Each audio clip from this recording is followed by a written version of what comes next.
बहुत बहुत स्वागत है आपका। Thank you very much for coming to the video. अंग्रेज़ी अगर आप सीख रहे हैं तो आपके लिए मेरे पास दो बहुत इंपॉर्टेंट टिप्स हैं। सबसे पहली चीज़ तो ये है कि आप जितनी ज़्यादा हो सके नेचुरल इंग्लिश को सुनिए। नेचुरल इंग्लिश का मतलब ये है कि जो नॉर्मल कॉन्वर्सेशन है उनको आपको सुनना है, और मेरे प्रैक्टिस सेशन में वही होता है। हम नॉर्मल कॉन्वर्सेशन के सेंटेंसेस को रिपीट करते हैं, बोलते हैं, उनका स्ट्रक्चर, ग्रामर और प्रोनाउंसिएशन साथ साथ सीखते हैं। दूसरी चीज़ ये है, आपको ग्रामर में बहुत ज़्यादा डीप डाइव करने की ज़रूरत नहीं है, because only 5% of the grammar will be use when you will be talking to somebody in English, और ट्रांसलेट करके एक्चुअल में इंग्लिश में बात नहीं की जा सकती है। आपको हर सिचुएशन के लिए सेंटेंस पता होना चाहिए कि सेंटेंस ऐसी सिचुएशन में कैसे स्टार्ट किया जाता है। सेंटेंस का स्ट्रक्चर आपको पता होगा। आप बंदे का नाम और जो काम बताना चाहते हैं वो चीज़ें बदलते हैं केवल। Getting my point? Practice session हम शुरू करते हैं। I request you to please repeat every sentence with मी।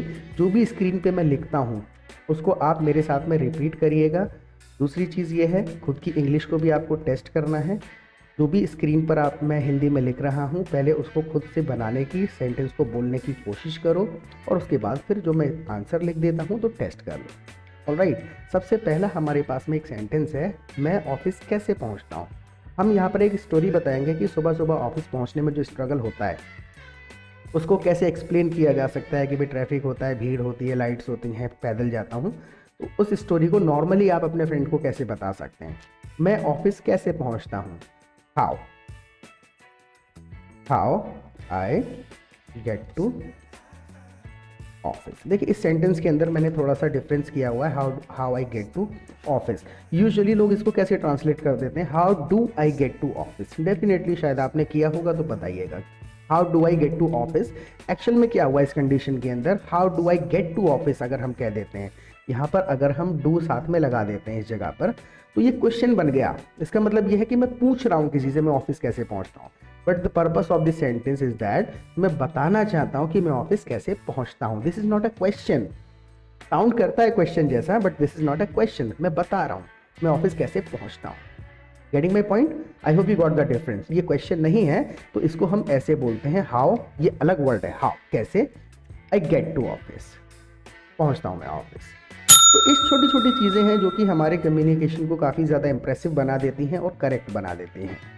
तो I want you to repeat this sentence with me, how I get to office. मैं खाना कैसे बनाता हूँ। सपोज आपको बताना है किसी को, मैं चाय कैसे बनाता हूँ, तुम्हें पता है, how I prepare tea. How do I prepare tea incorrect हो जाता है ऐसी कंडीशंस में। Alright, now we have the next sentence here. Delhi एक बहुत भीड़ भाड़ वाला शहर है। दिल्ली एक बहुत भीड़ वाला शहर है। Delhi is a crowded city. देखिए, दूसरी चीज़ और मैं बता देता हूँ आपको, जब भी आप इंग्लिश में बात करने की कोशिश करते हैं, don't ever try to translate word for word. शब्दों को ट्रांसलेट करके नहीं होता है। सिचुएशन को समझिए, और उस सिचुएशन को एक्सप्लेन करने के लिए अगर आपके पास में कोई भी सेंटेंस तरीका है, right that in comment section. उसको कमेंट सेक्शन में लिखिए। अगर वो सही है तब भी आपको रिप्लाई मिलेगा, और गलत होगा तो उसका सही बता दिया जाएगा। तो किसी भी वीडियो पे आप हिंदी और इंग्लिश लिख सकते हैं। तो Delhi is a crowded city. Delhi में बहुत भीड़ भाड़ है। Delhi is a crowded city. Please repeat this sentence with मी। बोलिए एक बार आप, Delhi is a crowded city. बोलने से बहुत कुछ होगा। बोलने से ग्रामर भी समझ में आ जाएगा, स्ट्रक्चर समझ आ जाएगा, और शब्दों को बोलने की आदत पड़ जाएगी। Now the next sentence is, सुबह के समय रोड पर बहुत भीड़ होती है, या सुबह के समय ट्रैफिक से भरे होते हैं रोड। इस प्रकार की बात आपको बतानी है। सुबह के समय रोड पे बहुत भीड़ होती है। अब वर्ड फॉर वर्ड ट्रांसलेशन नहीं करेंगे, सिंपल है, roads are full of traffic in peak hours. Roads are full of traffic in peak hours, या फिर roads are full of traffic in morning hours. Alright, मैंने पीक आवर्स का इस्तेमाल कर लिया है, इसमें आप मॉर्निंग आवर्स भी कह सकते हैं, या फिर इन मॉर्निंग टाइम भी आप कह सकते हैं। तो I want you to repeat this sentence please. इसको बोलिए आप एक बार, तब तक मैं आपका वेट कर रहा हूँ। Roads are full of traffic in morning hours. Okay, now the next sentence is, क्योंकि हर किसी को समय पर ऑफिस पहुंचना होता है। हर किसी को समय पर ऑफिस पहुंचना होता है। एवरीबडी यानी कि एवरीबडी यानी हर कोई। एवरीबडी हैज टू, किसी को करना होता है तो एवरीबडी हैज टू। क्या करना होता है सबको? Everybody has to reach office on time. हर किसी को समय पे ऑफिस पहुंचना होता है। Everybody has to reach office on time. जैसे मुझे ऑफिस पहुंचना होता है, सो आई हैव टू। मुझे कुछ करना है या करना होता है तो आई हैव टू, और किसी और की बात हो रही है तो एवरीबडी हैज टू। हैव और हैज का बस इतना सा फर्क है। मैं कोई काम करूंगा आई हैव टू, कोई दूसरा कर रहा है हैज टू। ऑलराइट, तो हर किसी को ऑफिस पहुंचना होता है। Everybody has to reach office on time. Alright, so उम्मीद करता हूँ आप ये सेंटेंस रिपीट कर रहे होंगे मेरे साथ। Please repeat this sentence with me, I am waiting for you. बोलेंगे तो बाकी बहुत फ़ायदा होगा, आपको खुद को रियलाइज़ हो जाएगा कि हाँ कहाँ कमी है, कहाँ पे मुझे सुधार करना है। Did you repeat this sentence? बोला आपने ना? Now the next sentence is, मैं भी उनमें से एक हूँ। जिनको ऑफिस पहुँचना होता है टाइम पर, मैं भी उनमें से एक हूँ। मैं भी उनमें से एक हूँ। I am also one of them. मैं भी उनमें से एक हूँ। I am also one of them. Also one of them. बोलिए इसको। मेरा ऑफिस ज़्यादा दूर नहीं है। मेरा ऑफिस ज़्यादा दूर नहीं है। My office is not very far. My office is not very far. Away कुछ लोग यहाँ पर लगा देते हैं, my office is not very away. That will be actually incorrect, वो इनकरेक्ट हो जाता है।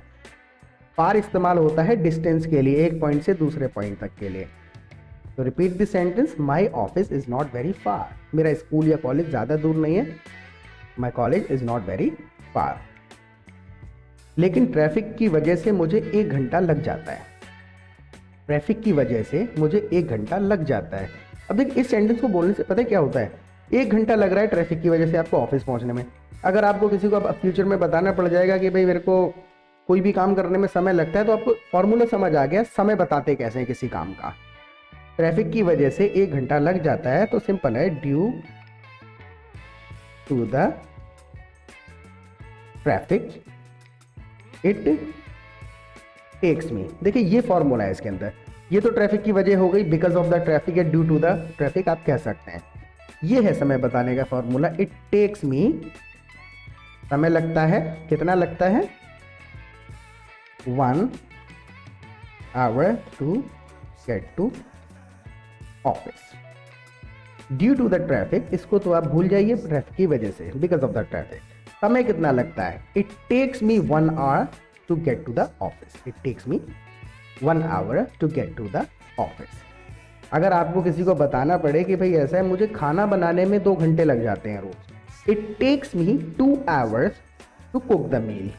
आई hope you got the formula how to tell the time, how much time is taken by you for doing a particular task. एक काम को करने में आपको कितना समय लगता है वो ऐसे ही बताया जाएगा। So I want you to make a sentence on the basis of this formula and please write in the comment section. Comment section में लिखिएगा, सही होगा तो भी आपको रिप्लाई दूंगा और गलत होगा तो उसको करेक्ट कर दिया जाएगा। अगर आप मेरे चैनल पे पहली बार आए हैं then please hit the subscribe button, subscribe कर लीजिएगा। उसका फ़ायदा मैं आपको बता देता हूँ। मैं रोज़ाना 12:30 बजे एक प्रैक्टिस सेशन अपलोड करता हूँ। 10-15 दिनों तक अगर आप इन सेशंस को देखते हैं तो आपके कई सारे सेंटेंसेस कवर हो जाएंगे and you will become comfortable with the natural English. Sentence भी सीखेंगे, स्ट्रक्चर समझ आने लगेगा, ग्रामर सीखेंगे, प्रोनाउंसिएशन सीखेंगे। दूसरी चीज़, आप मेरे लाइव सेशन अटेंड कर सकते हैं 9:30 बजे सेम चैनल पर रात को। रोज़ाना 1 घंटे का लाइव सेशन होता है जिसके अंदर आप अपने डाउट्स क्लियर कर सकते हैं, प्रैक्टिस कर सकते हैं हमारे साथ लाइव 9:30 बजे। तो सब्सक्राइब कर लीजिए, नोटिफिकेशन बेल आइकन को भी आपको दबाना है ताकि जैसे ही मेरा वीडियो अपलोड हो तुरंत आपको यूट्यूब की तरफ से नोटिफिकेशन मिल जाया करे। और अगर पसंद आए तो लाइक भी कर दीजिएगा। Thank you very much. I hope you subscribed. कर लिया ना आपने? हाँ, मैंने डिसाइड कर लिया है कि अब मैं कार से ऑफिस नहीं जाया करूँगा। देखिए इतने बड़े बड़े जब सेंटेंसेस होते हैं ना तो ये बहुत ईजी हो जाते हैं क्योंकि इसमें छोटे छोटे सेंटेंसेस हैं। मैंने डिसाइड कर लिया है कि मैं कार से ऑफिस नहीं जाया करूँगा। आई हैव डिसाइडेड, भाई मैंने डिसाइड कर लिया है। आई हैव डिसाइडेड, अब क्या डिसाइड किया है? I have decided not to, कुछ नहीं करने का डिसाइड किया है तो not to travel by my own car to office. I have decided not to travel by my own car to office, अपनी कार से ट्रेवल नहीं करूंगा अब या नहीं जाऊंगा। I have decided not to, ये एक्चुअल में इसको इतना करके देखो, आप कुछ डिसाइड कर लिया है तो आई हैव डिसाइडेड टू, और वो काम करूंगा मैं, और नहीं करूंगा आगे से तो I have decided not to travel by my own car to office. I hope आप समझ गए होंगे इसका लॉजिक और स्ट्रक्चर क्या है। And please repeat this sentence with मी। एक बार इसको रिपीट करेंगे ना तो ऑटोमेटिकली इसका स्ट्रक्चर समझ में आ जाएगा आपको कि ये सेंटेंस किस प्रकार से बना है। Now the next sentence is, मुझे एक सॉल्यूशन मिल गया है। मुझे एक सॉल्यूशन मिल गया है। I have found one solution, मुझे एक सॉल्यूशन मिल गया है। I have found one solution. Yeah, I have got one solution. Now the next sentence is, अब मैं मेट्रो से ऑफिस जाया करूंगा। अब मैं मेट्रो से ऑफिस जाया करूंगा। I will go to office by metro now onwards. देखिए नाउ ऑनवर्ड्स इसमें बताने का तात्पर्य है एक्चुअल में जब भी कोई काम हम आगे किया करेंगे अब से तो वहाँ पे ऑनवर्ड्स शब्द का इस्तेमाल करते हैं। जैसे कि I will go to office by metro, मैं ऑफिस मेट्रो से जाऊँगा। नाउ ऑनवर्ड्स का मतलब हो गया अब ऐसा करा करूँगा। जैसे कि मैं आज से रोज प्रैक्टिस करूँगा तो I will practice every day today onwards, यानी आज के बाद से फिर दोबारा करता चला जाऊँगा। तो I will go to office by metro now onwards, मैं आपसे मेट्रो से ही जाया करूंगा। सस्ता भी रहेगा और फास्ट भी। Now the next sentence is, ये सस्ता भी रहेगा और फास्ट भी। अब देखिए इसको थोड़ा सा आप समझना है ध्यान से। ये तो हमने फ्यूचर बता दिया डबल एल लगा के, इट विल बी, होगा कैसा? It will be faster and cheaper. देखिए जब भी हम कंपैरिजन कर रहे हैं ना, लोग यूजुअली काउंट करता है उस तरीके का कि it will be fast and cheap. Grammatically गलत नहीं है, but when you are comparing कि आप कार से जा रहे हैं तो महंगा पड़ रहा है, मुश्किल पड़ रहा है, लेकिन यहाँ पर मेट्रो से जाएंगे तो सस्ता पड़ेगा, कंपैरिजन में सस्ता पड़ेगा। So it will be faster, not fast only. तो इससे थोड़ा इम्प्रेसिव साउंड करता है कि आपने एक एग्जैक्ट फीलिंग पहुँचाई है, आपको वोकैबुलरी पता है। तो it will be faster and cheaper, comparison में गाड़ी से ट्रेवल करने के। Getting my point? तो सेंटेंसेस बनाइए, बना के कमेंट सेक्शन में लिख दीजिए। गलत होंगे तो उसका रिप्लाई आपको मिल जाएगा, आपने गलती कहाँ करी है। और अभी सेशन को हम यहाँ ख़त्म करते हैं। आपका एक्सपीरियंस कैसा रहा? आप हमारे लिए कोई सजेशन देना चाहते हैं, क्वेश्चंस हैं, कोई क्वेरीज हैं, आप कमेंट सेक्शन में लिख सकते हैं। और 9:30 बजे लाइव सेशन में मैं आपका इंतज़ार करूँगा। सब्सक्राइब नहीं किया है तो सब्सक्राइब कर लीजिएगा। It has been a good session, have a good time, bye.